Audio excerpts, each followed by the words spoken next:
saya akan menjelaskan tentang apa sih pengertian dari saham syariah itu. Kemudian yang kedua, bagaimana sih keuntungan yang kita peroleh dari kita menanam saham di sebuah perusahaan. Kemudian yang ketiga, bagaimana sih cara kita menyeleksi atau mengetahui bahwa sahamnya itu halal atau haram. Jadi yang pertama kita bahas terlebih dahulu apa sih pengertian dari saham itu sendiri. Saham itu sendiri adalah surat berharga keuangan yang diterbitkan oleh suatu perusahaan saham patungan sebagai suatu alat untuk meningkatkan modal jangka panjang. Sedangkan saham syariah adalah efek berbasis ekuitas yang sesuai dengan prinsip syariat Islam. Objek dalam transaksi saham syariah adalah kepemilikan perusahaan. Saham itu sendiri hanya bisa diterbitkan oleh suatu perusahaan atau korporasi, sehingga negara pun tidak dapat menerbitkan suatu saham.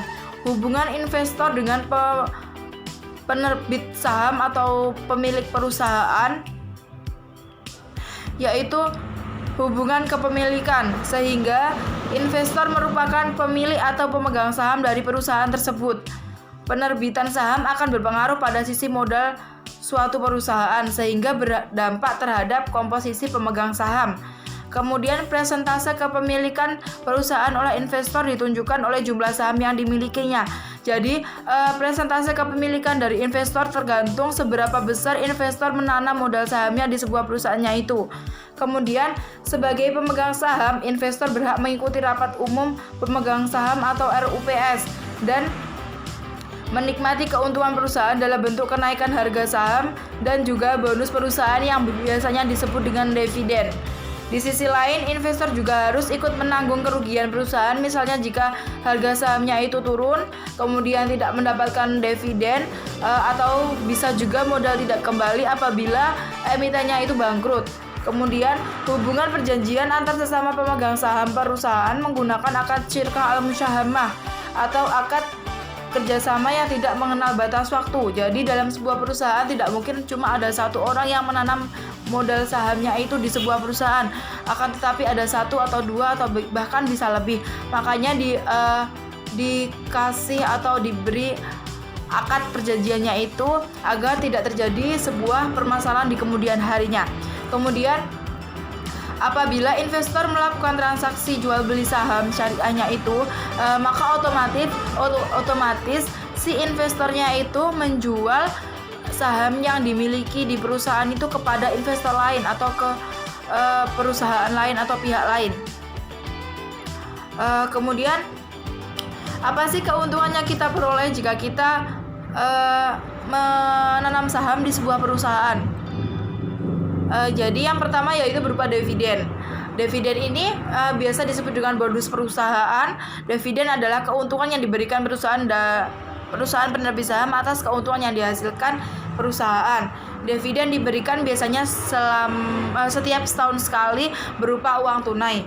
Uang tunainya itu sesuai dengan jumlah saham yang dimiliki, dan di dividen ini di mana pemegang saham mendapat jumlah saham tambahannya itu. Kemudian yang kedua berupa capital gain.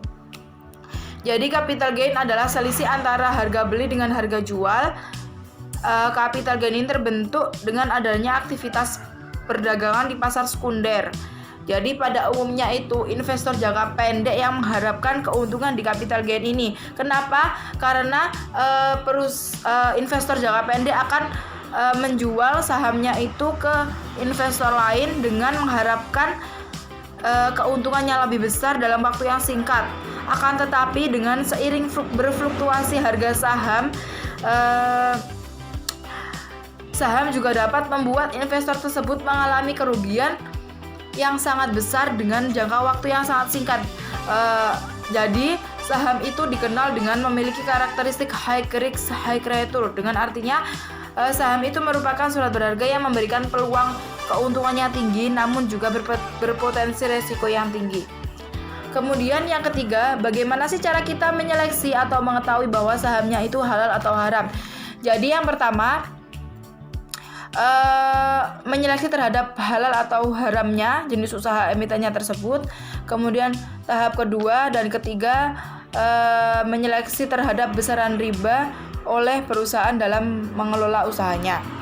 Kriteria yang digunakan oleh OJK saat ini untuk melakukan seleksi saham syariah adalah sebagai berikut. Yang pertama, emiten atau perusahaan publik tidak melakukan kegiatan usahanya menyimpang dari peraturan syariat Islam, contohnya dengan perjudian, kemudian hubungan dengan perusahaan konvensional atau ribawi, kemudian dengan perusahaan rokok, atau juga bisa dengan menggunakan sistem suap atau riswah. Kemudian yang kedua, rasio utang berbasis bunga atau riba terhadap total aset perusahaan tidak lebih dari 45%. Yang dimaksud dengan utang berbasis riba adalah utang perusahaan yang berasal dari perbankan konvensional, penerbitan obligasi, atau utang sejenis yang menggunakan perhitungan bunga. Sumber dana perusahaan yang berasal dari pembiayaan berbasis syariah dikeluarkan dari perhitungan karena bukan utang berbasis riba. Misalnya perusahaan menerbitkan syuku atau mempunyai atau utang pembiayaan dari bank syariah lain. Rasio ini mengukur seberapa besar rasio riba terhadap sumber dana atau source of funds perusahaan yang digunakan untuk melakukan kegiatan usahanya.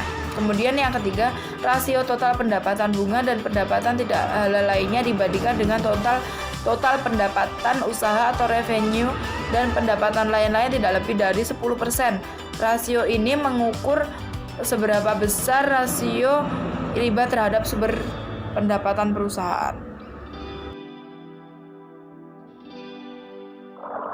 Apa itu obligasi syariah? Obligasi adalah surat berharga atau sertifikat yang berisi kontrak antara pemberi dana investor dengan yang diberi dana atau emiten.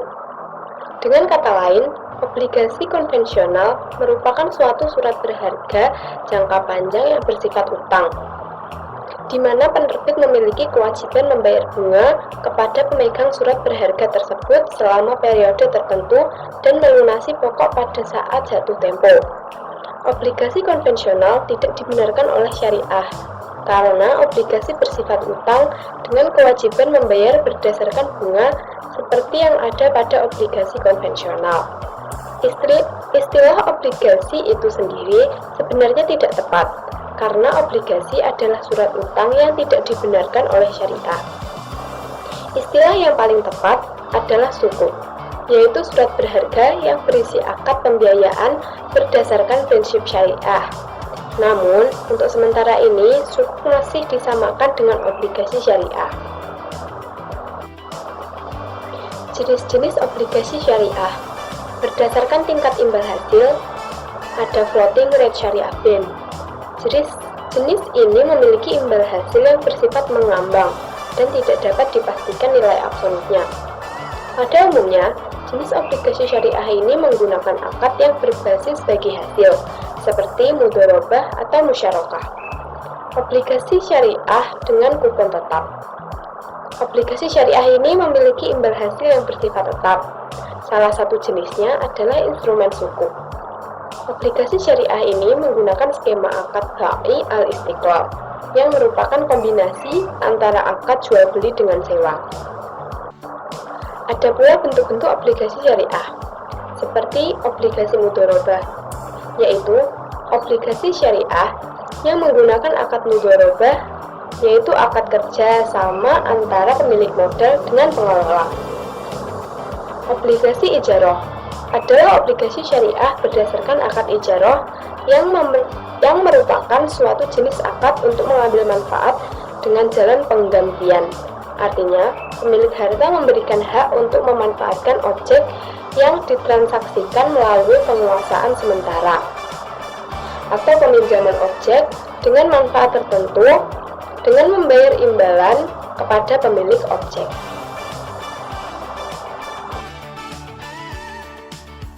Di sini saya akan membahas tentang reksadana syariah. Apa itu reksadana syariah? Sebelum kita membahas tentang reksadana syariah, perlu kita ketahui dulu apa itu reksadana.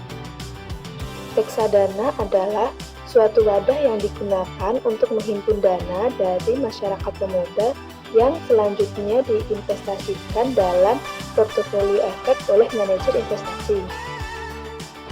Lalu, apa yang dimaksud dengan reksadana syariah? Makna reksadana syariah sendiri tidak jauh berbeda dari makna reksadana pada umumnya. Reksadana syariah yaitu suatu wadah yang digunakan untuk mengumpulkan dana masyarakat yang dikelola oleh manajer investasi yang kemudian diinvestasikan dalam bentuk surat berharga, seperti saham, obligasi, dan instrumen pasar uang dengan ketentuan dan prinsip syariat Islam. Keberadaan reksadana membuktikan bahwa pasar modal tidak hanya monopoli orang kalangan atas saja. Melalui reksadana, semua kalangan bisa menikmati keuntungan dari saham perusahaan tersebut. Terdapat 4 jenis reksadana berbasis syariah. Yang pertama yaitu reksadana syariah saham. Pada jenis reksadana ini, mayoritas semua berinvestasi pada saham dengan kategori syariah. Reksadana ini menawarkan imbal hasil yang tertinggi dari reksadana lainnya, namun diimbangi dengan risiko yang cukup tinggi juga. Kedua yaitu reksadana syariah campuran. Reksadana ini secara merata berinvestasi pada saham, obligasi pendapatan tetap, dan pasar uang. Reksadana ini dianggap lebih aman pada kondisi pasar, di mana terjadi volatilitas yang cukup tinggi. Ketiga, reksadana syariah pendapatan tetap. Reksadana ini mayoritas berinvestasi pada obligasi syariah atau sukuk, yang memiliki investment grade yang diperdagangkan di bursa efek. Jenis reksadana ini memberikan imbal hasil rendah dibanding dengan reksadana lainnya. Namun, tingkat risiko yang ditawarkan juga rendah. Dan yang keempat yaitu reksadana syariah pasar uang. Reksadana jenis ini hanya melakukan investasi pada instrumen pasar uang dalam negeri syariah dan atau efek syariah berpendapatan tetap yang jangka waktu atau sisa jatuh temponya tidak lebih dari 1 tahun. Dalam pandangan syariah tentang reksadana, prinsip pada kegiatan muamalah diperbolehkan selama tidak bertentangan dengan syariat Islam. Akad yang dilakukan juga harus benar dan tidak menyalahi syariat. Syarat-syarat yang berlaku yaitu syarat yang tidak melanggar ajaran Islam. Eksistensi reksadana syariah sebagai suatu bentuk lembaga investasi inovatif memiliki karakteristik yang berbeda dengan reksadana konvensional. Perbedaan tersebut dapat dilihat dari kebijakan investasinya. Dalam melakukan pengelolaan investasi, maka reksadana syariah harus berpedoman pada nilai-nilai syariat. Sedangkan dalam operasionalnya, reksadana syariah juga membutuhkan suatu lembaga pengawas khusus selain BAPEPAM, yaitu Dewan Syariah Nasional atau DSN. Di sini saya akan menyampaikan tentang suku atau SBSN. Apa itu yang dimaksud dengan suku atau SBSN? Menurut Undang-Undang Surat Berharga Syariah Negara atau SBSN, suku negara adalah surat berharga yang diterbitkan berdasarkan prinsip syariah sebagai bukti atas bagian penyertaan terhadap aset suku negara baik dalam mata uang rupiah maupun valuta asing. Tujuan penerbitan suku negara. Pada dasarnya, tujuan dari penerbitan suku negara adalah untuk membiayai APBN termasuk membiayai pembangunan proyek negara seperti infrastruktur dalam sektor energi, telekomunikasi, perhubungan, pertanian, industri manufaktur dan perumahan rakyat. Adapun tujuan lainnya seperti memperluas basis sumber pembiayaan anggaran negara, memperkaya instrumen pembiayaan fiskal, memperluas dan mendiversifikasi basis investor SBSN, mendorong pertumbuhan dan pengembangan pasar keuangan syariah di dalam negeri, mengembangkan alternatif instrumen investasi, menciptakan benchmark di pasar keuangan syariah, mengoptimalkan pemanfaatan barang milik negara, dan mendorong tertib administrasi pengelolaan barang milik negara, mendukung pembiayaan pembangunan proyek infrastruktur, serta meningkatkan pelayanan umum, memanfaatkan dana-dana masyarakat yang belum terjaring oleh sistem obligasi dan perbankan konvensional. Jenis-jenis suku negara. Yang pertama, suku ijaroh.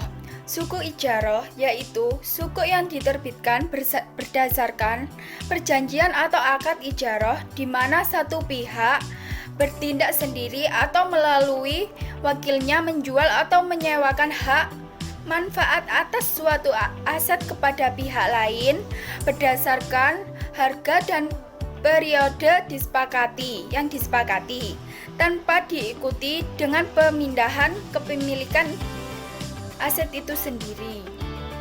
Yang kedua, suku mudharabah. Suku mudharabah yaitu suku yang diterbitkan berdasarkan perjanjian atau akad mudharabah di mana satu pihak menyediakan modal atau rob al-mal dan pihak lain menyediakan tenaga dan keahlian atau mudharib. Keuntungan dari kerjasama tersebut akan dibagi berdasarkan perbandingan yang telah disetujui sebelumnya. Kerugian yang timbul akan ditanggung sepenuhnya oleh pihak yang menjadi penyediaan modal. Yang kedua, suku musyarakah. Suku musyarakah yaitu suku yang diterbitkan berdasarkan perjanjian atau akad musyarakah di mana dua pihak atau lebih bekerja sama menggabungkan modal untuk membangun proyek baru, mengembangkan proyek yang telah ada atau membiayai kegiatan usaha. Keuntungan maupun kerugian yang timbul ditanggung bersama sesuai dengan jumlah partisipasi modal masing-masing pihak. Yang terakhir, suku istisna. Suku istisna yaitu suku yang diterbitkan berdasarkan perjanjian atau akad istina di mana para pihak menyepakati jual beli dalam rangka pembiayaan suatu proyek atau barang. Adapun harga, waktu penyerahan dan spesifikasi barang atau proyek ditentukan terlebih dahulu berdasarkan kesepakatan.